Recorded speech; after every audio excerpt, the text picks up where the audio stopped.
نحمدہ و نصلی علی رسولہ الکریم اما بعد۔ معزز سامعین، انجینئر محمد علی مرزا نے جہاں بہت سارے مسائل میں غلط بیانی سے کام لیا، بہت سارے مسائل میں جھوٹ کا ارتکاب کیا، وہیں امام بخاری رحمۃ اللہ علیہ پر بھی 2 جھوٹ باندھے ہیں۔ امام بخاری رحمۃ اللہ علیہ کے حوالے سے 2 جھوٹ کہے ہیں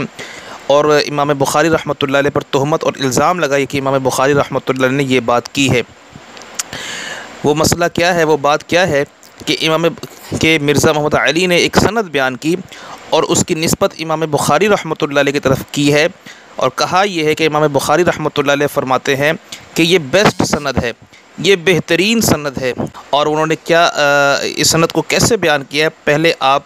ان کی ہی زبان سے یہ پوری سند اور یہ پوری بات سن لیں۔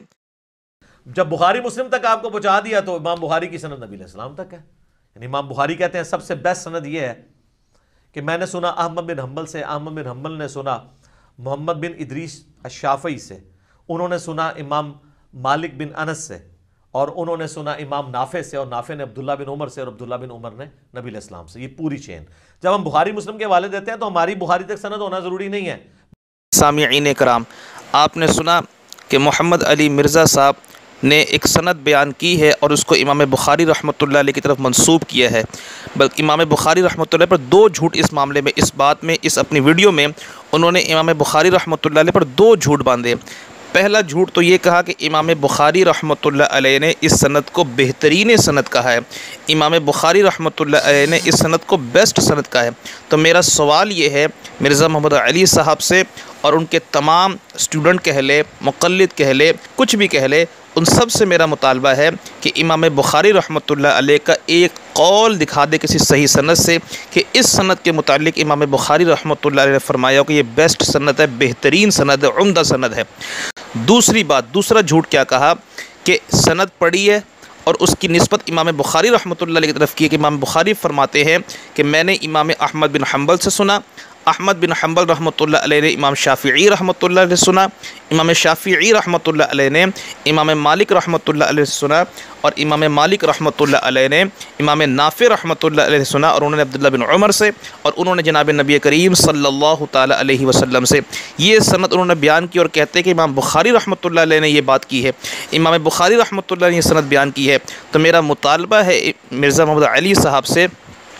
کہ وہ پوری بخاری میں، بخاری شریف، مکمل بخاری شریف میں، بخاری شریف کی پہلی حدیث کی سند انما الاعمال بالنیات، پہلی حدیث کی سند سے لے کر بخاری شریف کی آخری حدیث سبحان اللہ و بحمدہ سبحان اللہ العظیم کی سند تک کوئی ایک سند وہ پیش کر دے بخاری میں، جو یہ سند جو مرزا محمد علی صاحب نے بیان کیا اور امام بخاری کی طرف منسوب کیا ہے، اور کہتے ہیں یہ بخاری میں موجود ہے، یہ سند بخاری میں موجود ہے، حالانکہ پوری بخاری کے اندر یہ سند موجود نہیں ہے۔ یہ مرزا محمد علی صاحب کا صریح اور واضح جھوٹ ہے، اور اب جھوٹ اس انداز سے وہ بولتے ہیں کہ سننے والا مطمئن ہو جاتا ہے کہ شاید بڑے حوالے دے رہے ہیں، بڑے ریفرنس دے رہے ہیں، اور بڑے جو کتابوں کے نام لے رہے ہیں، اور بڑے تحقیق سے بات کر رہے ہیں، حالانکہ وہ ساری باتیں غلط بیانی پر مبنی ہوتی ہے۔ مرزا صاحب بہت جگہ غلط بیانی کرتے ہیں، صحابہ کرام کے متعلق، تابعین کے متعلق، تبع تابعین کے متعلق، اسلاف کے متعلق۔